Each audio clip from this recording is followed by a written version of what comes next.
ఇప్పుడే country delight యాప్ని download చేసుకోండి. Download the country delight app now. Miyapur HMT Swarnapuri కాలనీలో కుటుంబంలో 5గురు కూడా అనుమానాస్పదంగా చనిపోయారు. లక్ష్మయ్య, వెంకటమ్మ వాళ్ళిద్దరు భార్యాభర్తలు, వాళ్ళ కూతురు అనిత, అల్లుడు అనిలు, అలాగే వాళ్ళ అబ్బాయి అంటే కవిత అనిల్ వాళ్ళ అబ్బాయి 2 years బాబు అప్పు అని చెప్పేసి 5గురు కూడా ఇదిగో ఇదే ఇంట్లో చనిపోయినటువంటి పరిస్థితి. అయితే రాత్రి మామూలుగానే తిన్నారు, అందరూ తినే టైంకే తినేసి పడుకున్నారని చెప్పి చుట్టుపక్కల వాళ్ళందరూ చెప్తున్నారు. పక్కనే వాళ్ళ బంధువులు కూడా ఉన్నారు, వాళ్ళు కూడా అదే చెప్తున్నారు. రాత్రి మామూలుగానే తిన్నారు అని చెప్పేసి, అయితే దోశలు వేసుకుని తిన్నారు అనేది పిండి గిన్నెలన్నీ కూడా ఇక్కడనే ఉన్నాయి. ఆ దోశలు వేసుకుని తినేశారు, తిన్న తర్వాతనే ఏదో జరిగింది అన్నట్లుగా అంటున్నారు. వాళ్ళ అమ్మాయి వస్తే కూడా, అంటే లక్ష్మయ్య గారి అమ్మాయి వస్తే కూడా కడుపులో నొప్పిగా ఉంది, కొంచెం కళ్ళు తిరుగుతున్నట్టు ఉంది అని చెప్పేసి ఆ వెంకటమ్మ చెప్పారని చెప్తున్నారు. సో అప్పుడే వాళ్ళు ఏమన్నా రియాక్ట్ అయితే బాగుండేదేమో, అది ఆవిడకి జ్వరం ఉందని ఆ ఉద్దేశంతో బాగలేదేమో అనుకున్నట్టుగా అన్నారని చెప్తున్నారు. బట్ వాళ్ళకి ఎలాంటి అప్పుల బాధలు కానీ, ఏదో చిన్న చిన్న ఈ పెళ్లిళ్ళు చేసినప్పుడు ఉండే అప్పులు లాంటివి ఉన్నాయి తప్పించి మిగతా ఏమి ఇష్యూస్ లేవని చెప్తున్నారు. సో అలాగే ఎవరితో గొడవలు లేవు, ఎందుకంటే వాళ్ళు కర్ణాటక వాళ్ళు, ఇక్కడ వాళ్ళు కాదు. యాక్చువల్లీ కర్ణాటకకి సంబంధించిన వాళ్ళు, బతుకు తెరువు కోసం ఇక్కడికి వచ్చినటువంటి కుటుంబం వాళ్ళది. సో ఆమె పెద్ద ఆమె బస్సులో ఆయమ్మగా పనిచేస్తారు, హెల్పర్గా స్కూల్ బస్సులో. సో రోజు అలాగే పొద్దున్న 4:30, 5ంటికి లేవటం, 6:30, 7 కల్లా ఆవిడ వెళ్ళిపోతారంటే, ఈరోజు లేవపోయేసరికి చుట్టుపక్కల అందరూ కలిసి వచ్చి డోర్లు కొడితే తీయకపోతే అప్పుడు ఓపెన్ చేసి చూసేసరికి మొత్తం 5గురు కూడా విగత జీవులుగా పడున్నటువంటి సిచ్యువేషన్ చూసి ఇమ్మీడియట్గా పోలీసులకు ఇన్ఫామ్ చేశామని చెప్తున్నారు. పోస్ట్ మార్టం కోసం తీసుకుని వెళ్ళారు. అది అయితేనే కానీ ఏం జరిగింది, ఇదేమన్నా అంటే ఫుడ్ పాయిజన్ ఏమన్నా అయిందా, లేకపోతే వాళ్ళే కావాలని చెప్పేసి ఫుడ్లో ఏమన్నా కలుపుకుని ఇలా చనిపోయారా తినేసి అని చెప్పేసి, అది కూడా ఒక డౌట్ ఉంది. కానీ చిన్న బాబు ఉన్నాడు, 2 years బాబు, ఆ బాబును మరి చంపేంత ఏం జరిగింది అనేది కూడా అర్థం కావట్లేదు. గడి కూడా లోపల నుంచే పెట్టుందని చెప్తున్నారు డోర్కి. సో బయట నుంచి ఎవరు వచ్చినటువంటి సిచ్యువేషన్ కూడా లేదు. సో రెండే ఇష్యూస్, ఒకటి వాళ్ళుగా ఆత్మహత్య చేసుకోవాలి, ఏదన్నా అందులో కలుపుకొని దోశలు ఏదైనా కలుపుకొని బాబుకు పెట్టేసి తర్వాత వాళ్ళు కూడా తినేసి చనిపోయి ఉండాలి. లేదు అంటే నిజంగానే వాళ్ళు బయట నుంచి కూడా ఏం తెచ్చుకోరు, ఇంట్లోనే అన్నీ తెచ్చుకుని ఇంట్లో నుంచి తయారు చేసుకునే వేసుకుంటారు. దోశలు కానీ ఫుడ్ కానీ అంతా ఇంట్లోనే తింటారని చెప్తున్నారు. మరి ఇంట్లోనే తయారు చేసుకున్నటువంటి దోశ పిండే కొన్ని సందర్భాల్లో ఫుడ్ పాయిజన్ అవుతుంది. మనం గతంలో కూడా చూసాము, ఒక ఫ్యామిలీ మటన్ ఏదో ఫ్రిడ్జ్లో పెట్టింది ముందు రోజుది తినటం వల్ల. ఈ మధ్యనే లాస్ట్ మంతే చూసాము, ఒక మనిషి చనిపోయాడు, మిగతా వాళ్ళందరూ కూడా హాస్పిటలైజ్డ్ అయ్యారు, ఒక దాదాపు 4-5 మంది. బట్ ఇక్కడ అలా కాదు, మొత్తం 5గురు కూడా చనిపోయినటువంటి సిచ్యువేషన్, అంటే చిన్న బాబుతో సహా.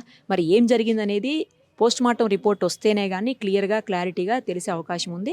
మనం ఒకసారి చుట్టుపక్కల వాళ్ళతో కూడా మాట్లాడి చూద్దాం, ఏం జరిగింది ఏంటనేది వాళ్ళకి కొంతవరకు అన్న తెలుస్తుంది కాబట్టి ఒకసారి అడిగి చూద్దాం. అసలు ఏమైందమ్మా, ఎవరు వాళ్ళు, మీకు ఏమవుతారు? మాకు పెద్ద అత్తయ్య పెద్ద మామయ్య అవుతారు మేడం. ఎవరు వాళ్ళిద్దరు, వెంకటమ్మను లక్ష్మయ్య గారు? వాళ్ళు ఇక్కడే, మేము వేరే సైడ్ ఉంటాము, మా చెల్లి వాళ్ళు ఇక్కడ ఉండేది. ఓకే. వాళ్ళేమో నైట్ బాగానే మా పిన్ని వస్తే మాట్లాడి చేసి బాగానే ఉన్నారంట. ఏదో ఫుడ్ పాయిజన్ అనే అంటున్నారు, మాకు కూడా ఇంకా పక్క తెలీదు. అది చేసుకున్నారు, మరి దాంట్లో ఏమైనా పడిందో తెలీదు. అట్లా వేరే వాళ్ళు చెప్తున్నారంటే వాళ్ళే దాగి చనిపోయారు, అవన్నీ అబద్ధాలు. వాళ్ళకి ఏమైందో తెలియదు, చనిపోయేటంత పెరుకోలు అయితే కాదు వాళ్ళు చేసుకొని. వాళ్ళది గట్టిమంతులే. అప్పు అయితే ఊర్లో పెళ్లి చేసిరు, మా మరదల్ని పెళ్లి చేస్తే అమ్మాయి సెకండ్ అమ్మాయి చేస్తే అప్పులు తీరట్లేదు అన్నట్టు ఇక్కడ వచ్చి బతికి అప్పులు తీర్పాలని వచ్చారు వాళ్ళు. వస్తే మాది కర్ణాటక మేడం, కర్ణాటక సైడ్ సేడం మండలం సైడ్ ఉంటాం మేము. వాళ్ళు వచ్చి ఇక్కడ బతికి మంచిగానే ఉన్నారు. ఉంటే వాళ్ళకి చిన్న కూతురు వచ్చింది, అదే పెళ్ళైంది అన్న కదా, ఆ అమ్మాయి వచ్చి ఇక్కడ వేరే సైడ్ రూమ్ తీసుకుని ఉంటాం నాన్న, మాకు రూమ్ చూసి పెట్టండి అంటే నైట్ వచ్చి ఇక్కడ పండుకొని ఈరోజు వెళ్దామని అనుకున్నారు. అంటే వాళ్ళు ఏమైందంటే పండుకున్నారు, నైట్ ఏమైందో తెలియదు. వీళ్ళకి మా చెల్లి వాళ్ళకి డోర్ కొట్టలేదంట, కాల్ కూడా చేయలేదు. మా పొద్దున్న లేచేసరికి డోర్ అంతా కొడుతుంటే వీళ్ళు శబ్దం వచ్చి బయటకు వచ్చారంట. ఇక అప్పటికి ఇక పిల్లోడితో సహా చనిపోయారు, 2 years బాబు. వాళ్ళేమో ఈరోజు అయితే షిఫ్ట్ అయ్యేటోళ్ళు రూమ్, వాళ్ళ కూతురు కవిత అనిలు వాళ్ళు అక్కడ ఫస్ట్ వేరే సైడ్ ఉండే, అక్కడ నుంచి ఇక్కడ వచ్చి బతుకు ఆడ ఉంటే కొద్దిగా వాళ్ళ ఆయన మంచిగా ఉండట్లేదు అమ్మ అంటే ఇక్కడ తెచ్చి పెడదామని అనుకున్నారు. మాకు కూడా తెలియదు ఇంత సడన్గా అవుతుంది కానీ, మాకు కూడా తెలియదు, పొద్దున్నే తెలిసింది మాకు కూడా. మా అత్తమ్మ పని చేసేది వికాస్ స్కూల్లో పని చేస్తే పొద్దున్నే ఎలాగో లేచి వెళ్తారు కదా, అలా వెళ్ళాలని మా ఓన్ అత్తయ్య వచ్చి డోర్ కొట్టిందంటే లేవలేదు. సర్లే ఎందుకో పనుకుంటున్నారు అంటానని వదిలేసి వెళ్ళిపోయింది. తర్వాతకి వీళ్ళందరూ వచ్చి డోర్ కొట్టేసిర్రంట, ఎందుకు లేవట్లేదు అంటే వాళ్ళ పెద్ద కూతురు వచ్చింది. మా పెద్ద ఆడపడుచు వచ్చి కొడితే ఈ కిటికీ నుంచి చూస్తే ఇక అందరు ఇట్లా మూర్చిపోయి కళ్ళు తేలేసి ఉన్నారు. పడుకున్నట్లే ఉన్నారు. మా పెద్దత్తయ్య ఒకటి వామిటింగ్ అవి చేసుకుందండి. మొత్తం ఇదైపోయింది, కల్లోలం అయిపోయి వాంతులు అయినాయి అంట. మా మా అన్నయ్య మా మామగారు అంతే పండుకుంటానే ప్రాణాలు పోయినాయి. బాబు కూడా అంతే పండింతానే ఇట్లా బోర్లో పండుకున్నాడంట, అలాగే పోయింది. వీళ్ళిద్దరు ఒకటే వామిటింగ్ చేసుకున్నారని అనుకుంటున్నారు. అసలు కనీసం ఫోన్ చేసినా లేచేటోళ్ళు ఇక్కడ. ఫోను లేదు, అసలు డోర్ కొట్టిరు కూడా, డోర్ కొట్టిన ఎవరు లేసారు మేడం ఆ టైంకి. ఫోన్ కూడా చేయలేదు. మరి పండేటప్పుడే ఇప్పుడు నార్మల్గా మాట్లాడుకుంటాం, అట్లా మాట్లాడుకొని మా పెద్ద ఆడపడుచు 12 వరకు ఉందంట. అప్పుడే అన్నదంట మా అత్తయ్య, ఎందుకో నా కళ్ళు తిరుగుతున్నాయి, కడుపు తేలేసినట్టు అవుతుంది. తినేసారు. తినేస్తే ఆమెకు ఫీవర్ ఉండేనంట 3 days నుంచి. అట్లా దానివల్ల ఏమైనా అవుతుందేమో అమ్మ, నీకు బీపీలో ఉంది కదా, అట్లా అవుతుందేమో అని మా పిన్ని కొద్దిగా నెగ్లెక్ట్ చేసింది అన్నట్టు. ఇక నార్మల్గా వచ్చింటే ఇంకా మా ఆడపడుచు చిన్న ఆడపడుచు చెప్పింటే డౌట్ వచ్చేది. ఇక చెప్పలేదు ఆమె. ఈమె ఒక్కతే చెప్తుందిలే, మాట్లాడిన ఒక 2 hours అలా అయ్యిండొచ్చు మేడం. మరి తెలీదు ఎవరు, మాకు కూడా అందరు ఫోన్ చేసి పొద్దున్న చెప్తేనే అర్థమైంది, తెలిసింది. మా ఆయన వాళ్ళకి పెద్దనాయన కొడుకు అవుతాడు, సొంతం పెద్దనాయన కొడుకు. ఈ విషయం తెలియంగానే మేము రావాలన్న సిచ్యువేషన్లో లేకుంటే మేము స్కూల్ పిల్లల్ని దింపేసేస్తాం, మధ్యలో వెళ్ళినాము. ఇక వచ్చేసరికి అందరినీ బయట వేసారు. బయట అట్లా అయింది. తెలియదు కూడా ఏం, వాళ్ళే కావాలని చేసుకున్నది తెలియదు, అది ఇలా అయ్యింది తెలియదు. మీ చెల్లి వాళ్ళు బాగానే ఉన్నారు, అందరితో బాగానే ఉన్నారు మేడం. ఏం ప్రాబ్లం లే. గొడవలు పడ్డా కూడా అప్పటికప్పుడు బాగవుతారు మళ్ళీ. ఇప్పుడు నార్మల్గా మనకు గొడవలు అయ్యేటివే కదా, మంచిగా అప్పటిదప్పుడే. మా పెద్దమ్మ ఎవరికైనా మంచి మాట్లాడేటోడు, మంచిగా ఉండేటోడు. చేసుకొని తినాలి కానీ ఇట్లా ఉంటే ఎట్లా, దేశం వచ్చి దేశం వచ్చినా మంచిగా ఉండాలి అని మంచి మాటలు చెప్పేటోడు. ఎవరితో గొడవలు పడ్డా కూడా అప్పటికప్పుడు మంచిగా ఉండేటోడు. ఎవరితోనైతే నార్మల్గా శత్రుత్వం ఎవరితో పెట్టుకోలే. ఇక అప్పుల బాధ ఉన్న అందరితో బాగా, అందరితో ఆడ ఇప్పుడు ఇక్కడ ఉన్నంత అక్కడ ఉండదు కదా మేడం. అందుకని ఇక్కడ చేసుకొని వచ్చి ఏదో అప్పు తీర్చుకుందామని వచ్చారు. ఇంకో 1 year అయితే అయిపోతుంది, మేము వెళ్ళిపోతాం ఊరికని వాళ్ళు హోప్లో ఉంటే ఇట్లా. సేడం మండలం మేడం, అది డిస్టిక్ గుల్బర్గా, మాది సేడం మండలం, రంజోడ్ పక్కల గ్రామం. అటు నుంచి వచ్చి ఇక్కడ బతుకుంటే ఆల్మోస్ట్ ఫ్యామిలీ ఇక్కడే ఉంటుంది మాది. ఆల్మోస్ట్ ఇక్కడనే ఉంటుంది. ఇక తర్వాత ఇప్పుడు 1 year అయిన తర్వాత వెళ్దాం అనుకున్నారు, మధ్యలో ఇట్లా. వాళ్ళ చిన్న కూతురు మ్యారేజ్ అయిపోయింది, లాస్ట్ కూతురు. వాళ్ళకి 3 ఆడపిల్లలు.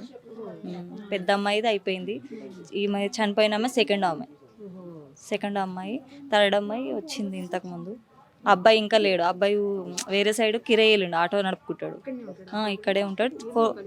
3 days అబ్బాయి వెళ్ళి ఉంటాడు.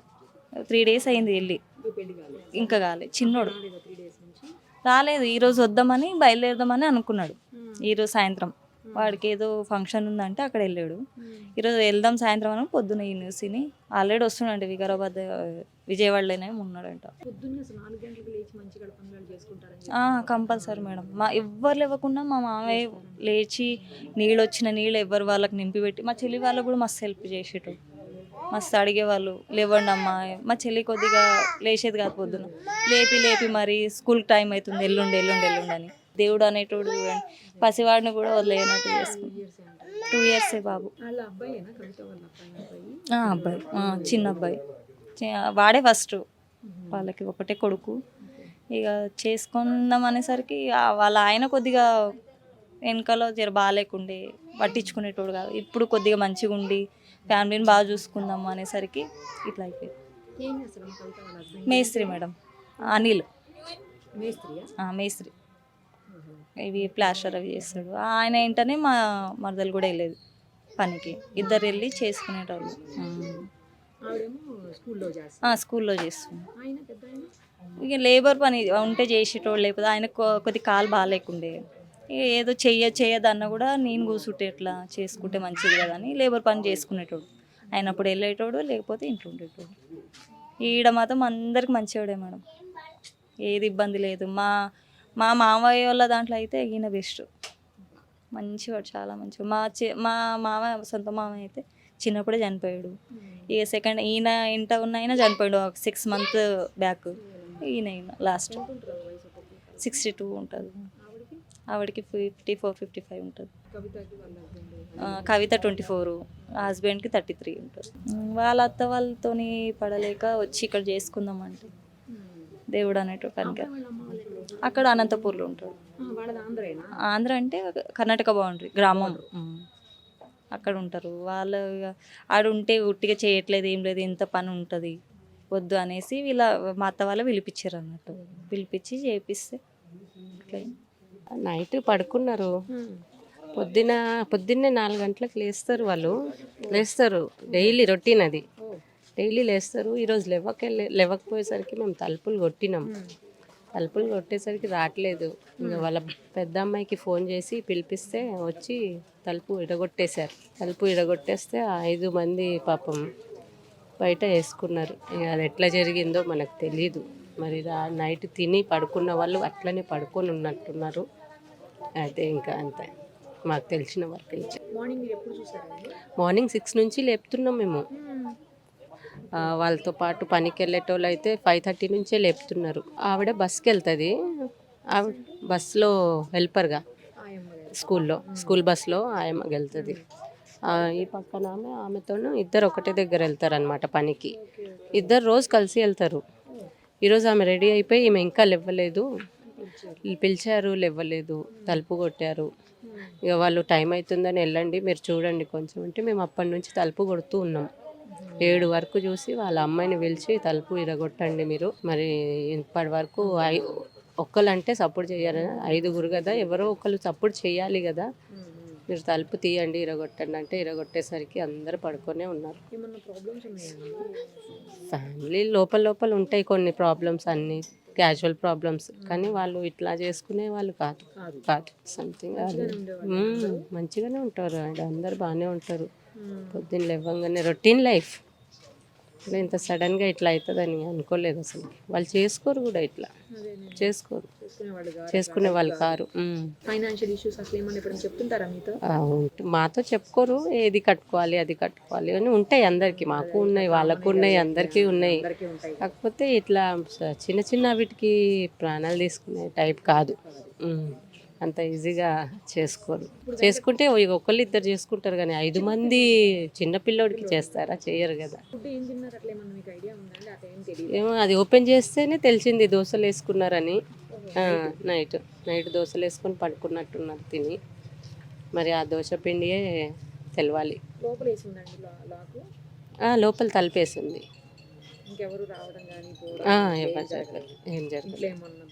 ఏం జరగలేదు. దోశలు వేసుకున్నారంతే. ఆ ఫుడ్ ఏమో బయట నుంచి తెచ్చుకోరు సామాన్యంగా. వాళ్ళు ఇంట్లోనే రుబ్బుకున్నట్టున్నారు. ఇంట్లోనే వేసుకుంటారు. బయట ఫుడ్ తినే అలవాటే లేదు వాళ్ళు.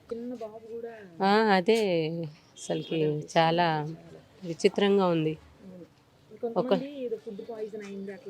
అది ఇంకా ఫుడ్ మీదనే డిపెండ్ అయి ఉంది. ఏదన్నా సమాధానం కావాలంటే ఆ ఫుడ్ టెస్ట్ చేస్తేనే తెలుస్తుంది ఆ ఫుడ్ ప్రాబ్లమా లేకపోతే ఏంది. ఇక 5గురు అంతా పడుకొని ఉన్నారు అందరు. కలుపుకున్నారో తెలీదు. అది ఇంకా పోలీస్ వాళ్ళకే తెలియాలి. వాళ్ళకి అంతే. సుమన్ టీవీలో మీ పర్సనల్ అండ్ బిజినెస్ ప్రమోషన్స్ కోసం కింది నెంబర్కి కాంటాక్ట్ చేయండి.